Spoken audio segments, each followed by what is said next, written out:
Agente do portão rasga passaporte do homem negro, sem saber que ele é o comandante do BOP, disfarçado. Quantas vezes você já foi julgado pela cor da sua pele antes mesmo de abrir a boca? Quantos documentos você precisa carregar para provar que tem o direito de estar onde está? E o que acontece quando sua autoridade é questionada, não pelo que você fez, mas simplesmente por quem você é? O sol de dezembro castigava o Rio de Janeiro com aquele calor pegajoso que gruda na pele e não sai nem com banho. Gelado. No aeroporto internacional Tom Jobim, o movimento era intenso. Turistas chegando para o Réveillon, famílias voltando das férias, executivos correndo contra o tempo. E ali, na fila da imigração, estava um homem que ninguém imaginaria ser uma das figuras mais respeitadas e temidas da segurança pública carioca. Comandante André Santos, 42 anos, líder do BOP, Batalhão de Operações Policiais Especiais. Mas naquele momento, ele era apenas mais um passageiro negro voltando de uma missão sigilosa em Bogotá. André vestia uma camisa polo simples, bermuda jeans e tênis esportivo. Nada que chamasse atenção. Era exatamente esse o objetivo. 3 dias antes, ele havia participado de um intercâmbio de técnicas antiterrorismo com a Polícia Nacional da Colômbia. Missão confidencial, sem uniforme, sem escolta, sem qualquer sinal de sua verdadeira identidade. Ele observava a movimentação ao redor enquanto aguardava sua vez. Famílias animadas, crianças correndo, o burburinho típico de um aeroporto. Mas seus olhos treinados também captavam outros detalhes. As câmeras de segurança, os agentes federais disfarçados, os pontos estratégicos. 20 anos de carreira não se apagam nem nas férias. "Próximo!" gritou o agente federal do guichê 7. André caminhou até a cabine com passos firmes. O agente, um homem branco de cerca de 35 anos, cabelo cortado militar, olhou para ele com aquela expressão neutra que todo servidor público aprende a usar. Mas havia algo mais no olhar. Uma frieza que André conhecia bem. "Passaporte e declaração de bagagem", disse o agente, sem levantar os olhos completamente. André entregou os documentos, seu passaporte comum, sem qualquer menção à sua função no BOP. Era protocolo de segurança. Missões como aquela exigiam absoluto sigilo. O agente abriu o passaporte e franziu a testa. "André Luiz Santos", leu em voz alta como se testasse a veracidade do nome. "Motivo da viagem?" "Turismo", respondeu André, mantendo o tom neutro. "Turismo na Colômbia?" O agente ergueu uma sobrancelha. Interessante escolha. André sentiu o primeiro sinal de alerta. Aquela não era uma pergunta de rotina. Era uma provocação. "Conhece o país?" "Gosto da cultura local", respondeu, mantendo a calma que aprendera em mais de 2 décadas, lidando com situações tensas. O agente começou a folhear o passaporte com uma lentidão deliberada. Página por página, como se procurasse algo específico. André notou que a fila ao lado se movia normalmente, mas ali parecia que o tempo havia parado. "Trabalha com o quê, Sr. Santos?" "Servidor público", respondeu André. Tecnicamente não era mentira. "No que tipo de servidor público viaja para a Colômbia fazendo turismo?" A voz do agente carregava uma ironia mal disfarçada. André respirou fundo. 20 anos comandando operações no Complexo do Alemão, na Rocinha, enfrentando traficantes armados até os dentes, e agora precisava manter a paciência com um funcionário público que claramente havia perdido a compostura profissional. "Existe algum problema com minha documentação?" perguntou, ainda controlado. O agente fechou o passaporte com força e olhou diretamente nos olhos de André. "Sabe, cara, a gente recebe uma orientação especial sobre perfis suspeitos. Homem negro, sozinho, voltando da Colômbia." Ele fez uma pausa dramática. "Você entende, né? O sangue de André ferveu, mas sua expressão permaneceu impassível. Ele havia treinado soldados para manter a calma em situações de vida ou morte. Aquilo ali era apenas mais um teste de autocontrole. Minha documentação está em ordem, disse com a voz firme. Vamos ver isso, respondeu o agente, levantando-se da cadeira. Foi até um computador nas costas da cabine e começou a digitar. André podia ouvir o barulho das teclas sendo pressionadas com força desnecessária. Outros passageiros na fila começaram a murmurar, alguns consultando os relógios com impaciência. 5 minutos se passaram.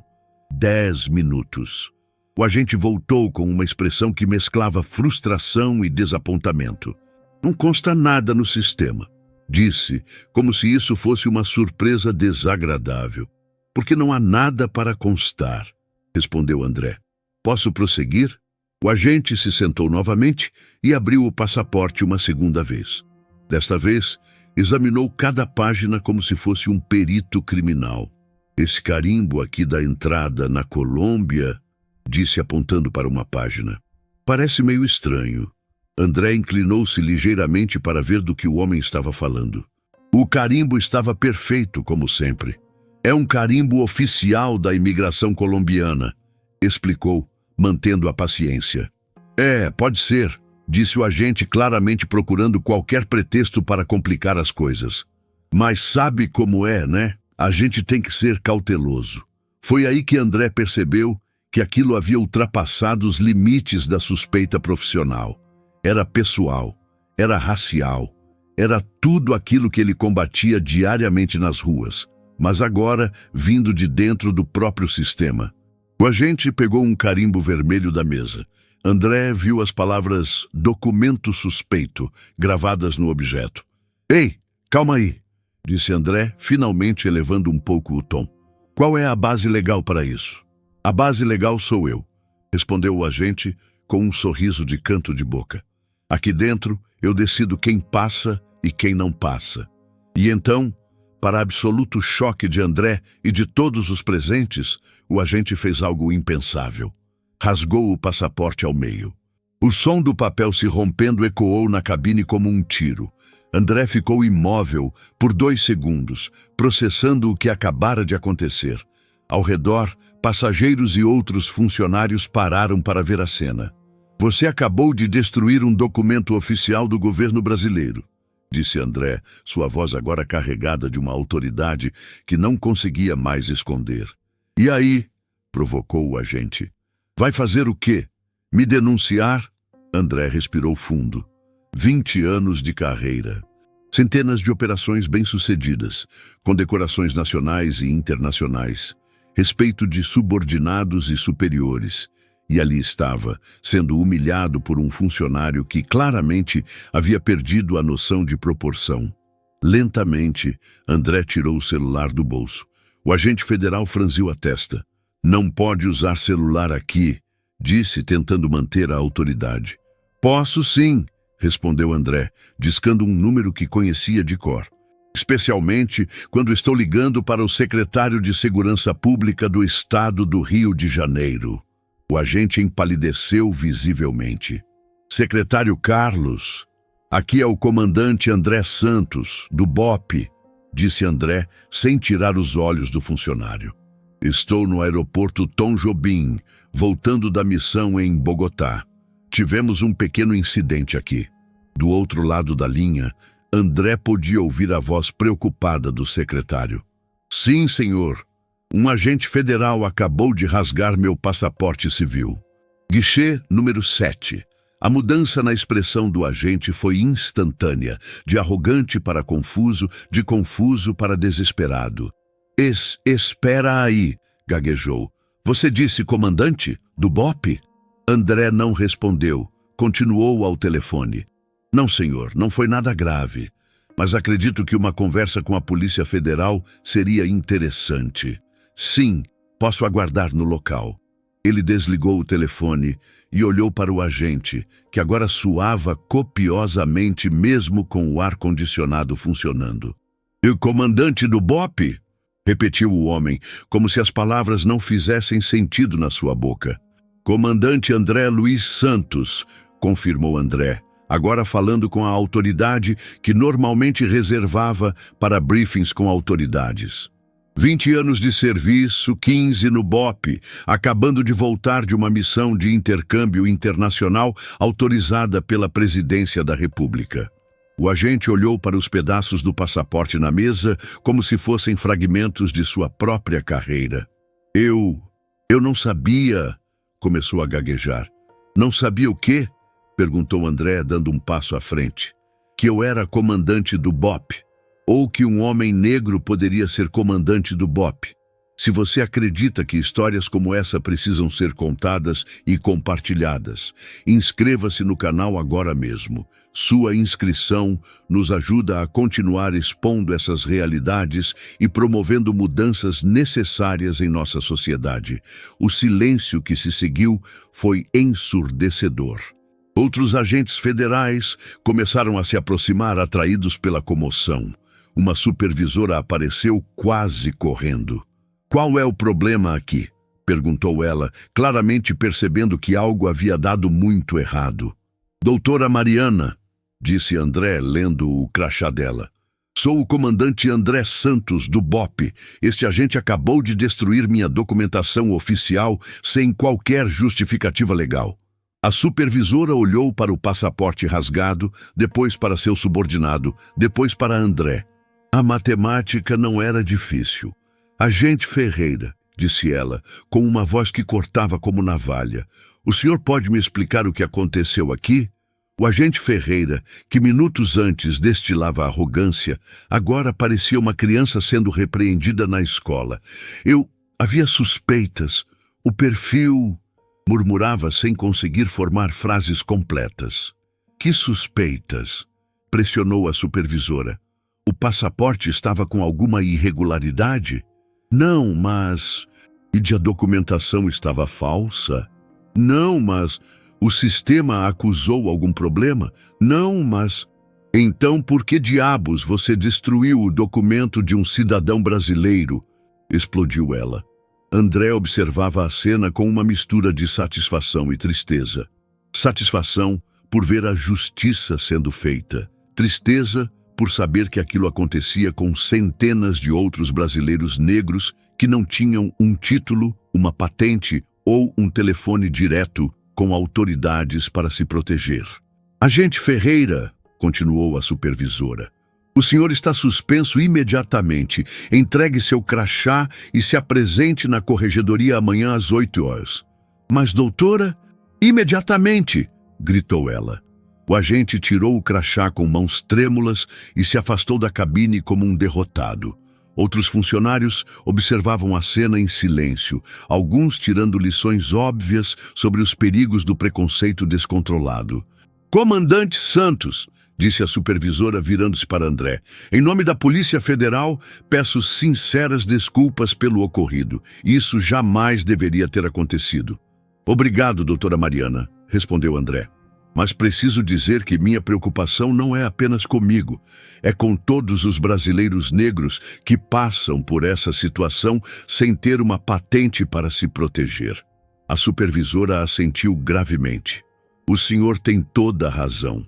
Vamos instaurar um processo disciplinar completo e revisar nossos protocolos de treinamento." "Espero que sim", disse André.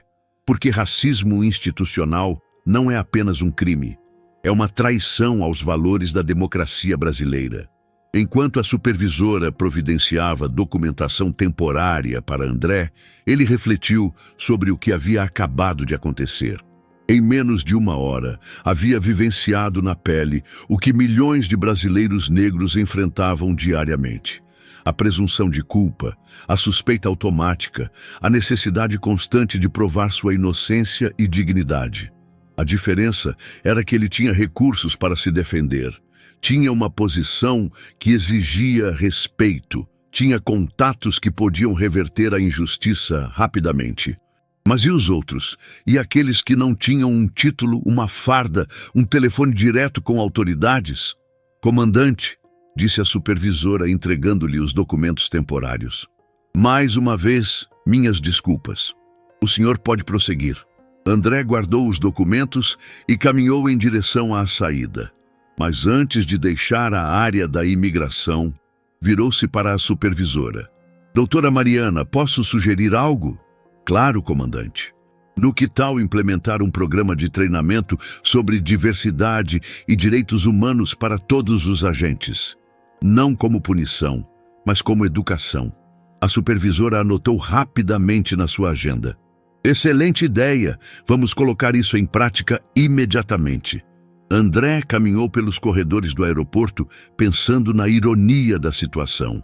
Ele, que dedicara a vida inteira a proteger o Estado de Direito, havia sido vítima de uma violação grosseira desse mesmo Estado de Direito.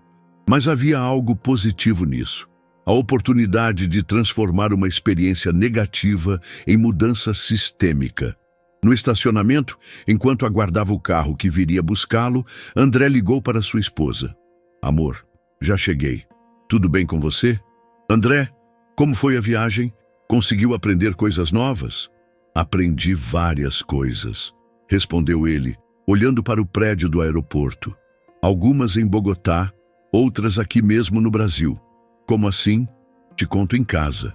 Só quero chegar logo e dar um abraço em você e nas crianças. A gente te ama, meu amor.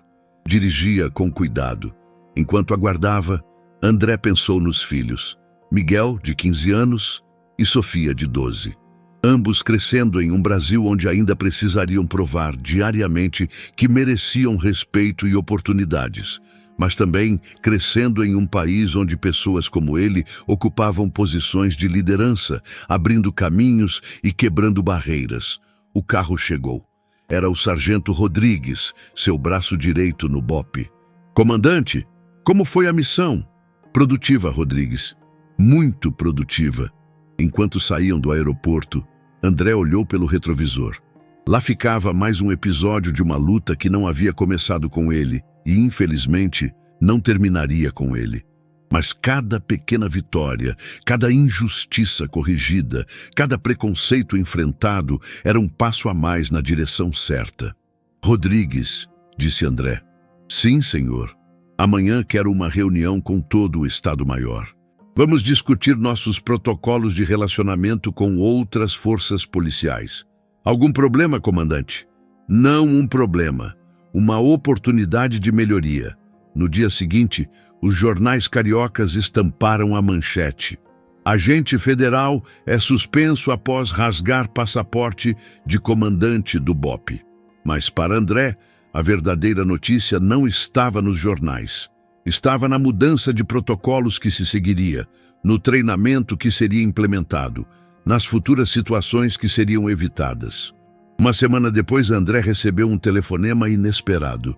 Comandante Santos, aqui é a doutora Mariana, supervisora do aeroporto Tom Jobim. Oi, doutora, como está?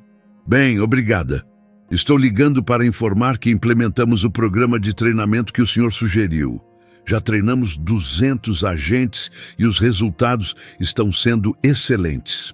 Que ótima notícia, disse André, genuinamente satisfeito. E tem mais, o agente Ferreira foi exonerado após o processo disciplinar. Mas ele procurou ajuda psicológica e pediu para me transmitir um pedido de desculpas ao senhor. André ficou em silêncio por alguns segundos. Doutora, transmita a ele que aceito as desculpas.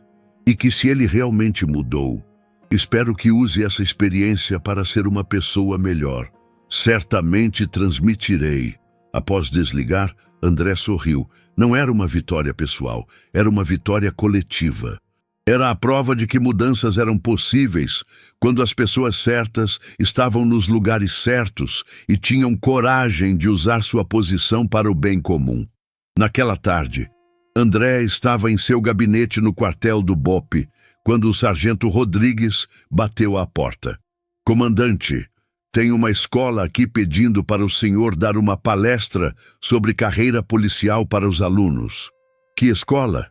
Colégio Municipal Santos Dumont. É na Zona Norte. André pensou por um momento. Era uma escola pública, provavelmente com muitos alunos negros e pobres. Jovens que talvez nunca imaginassem que poderiam ocupar posições de liderança na segurança pública. Aceita, Rodrigues. E agenda mais algumas. Quero falar com o máximo de jovens possível. Sim, senhor. Posso perguntar por quê? André olhou pela janela, onde podia ver o Cristo Redentor ao longe, de braços abertos, sobre uma cidade complexa, desafiadora, mas cheia de potencial. Porque representatividade importa, Rodrigues. Quando uma criança negra da favela vê alguém como ela, comandando o BOPE, ela entende que pode sonhar alto. E quando ela sonha alto, toda a sociedade ganha. Entendi, comandante. E Rodrigues? Sim, senhor. Da próxima vez que eu viajar a trabalho, vou de farda. Chega de se esconder. O sargento sorriu. Eu diria que o senhor nunca se escondeu, comandante. O problema é que algumas pessoas precisam de uniforme para enxergar a autoridade. André assentiu. Era verdade.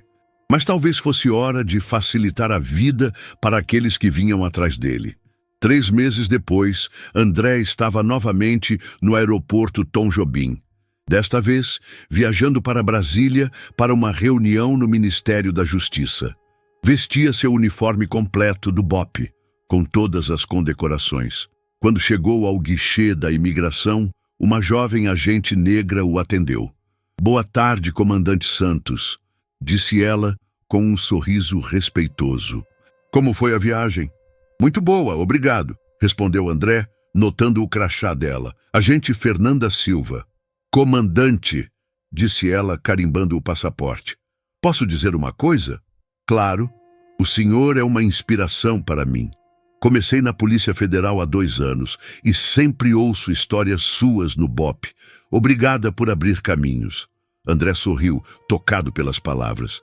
Obrigado, agente Silva. E lembre-se, o caminho não termina comigo. Continue abrindo portas para quem vem atrás de você.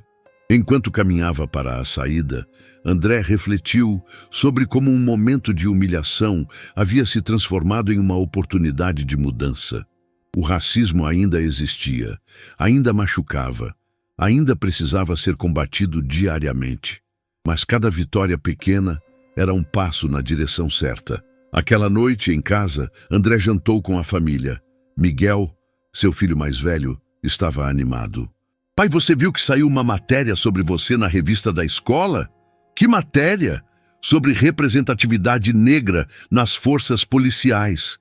A professora disse que você é um exemplo de como o mérito pode superar o preconceito. André olhou para o filho com carinho. Miguel, lembra de uma coisa, não é o mérito que deve superar o preconceito. É o preconceito que deve deixar de existir. O mérito a gente sempre teve. O garoto assentiu, absorvendo a lição. Pai, disse Sofia, a caçula. Você é herói? André sorriu e pegou a filha no colo. Não, meu amor. Sou apenas um homem tentando fazer a coisa certa. Os verdadeiros heróis são as pessoas comuns que enfrentam o preconceito todos os dias e não desistem de lutar por um mundo melhor. Naquela noite, antes de dormir, André olhou pela janela do quarto. O Rio de Janeiro se estendia lá embaixo, com suas luzes e sombras, suas belezas e contradições. Uma cidade que ele amava e defendia, mesmo quando ela não o defendia de volta. Mas as coisas estavam mudando. Lentamente, às vezes dolorosamente, mas estavam mudando. E ele havia aprendido que mudança não era um destino, mas um caminho. Um caminho que ele trilharia todos os dias, com orgulho, com dignidade e com a certeza de que cada passo abria espaço para os que vinham atrás. O episódio do aeroporto se tornara uma história que ele contava em palestras, não como vitimização, mas como exemplo de que é possível transformar injustiça em educação, humilhação em dignidade e preconceito em oportunidade de crescimento coletivo. Porque, no final das contas, a verdadeira vitória não estava em ter vencido um agente preconceituoso. Estava em ter usado sua posição para garantir que outros não passassem pela mesma situação. E nisso, comandante André Santos sabia que havia cumprido mais uma missão. Se histórias como a do comandante André tocaram você e fizeram refletir sobre a importância da dignidade, do respeito e da igualdade em nossa sociedade, inscreva-se no canal. Cada inscrito nos ajuda a continuar compartilhando essas narrativas fundamentais para a construção de um Brasil mais justo. A verdadeira autoridade não vem de um uniforme ou uma patente. Vem do respeito que se constrói com caráter, competência e dignidade. E quando essa autoridade é questionada apenas pela cor da pele, toda a sociedade perde. Mas quando ela é reconhecida e valorizada, todos nós ganhamos um país melhor para viver.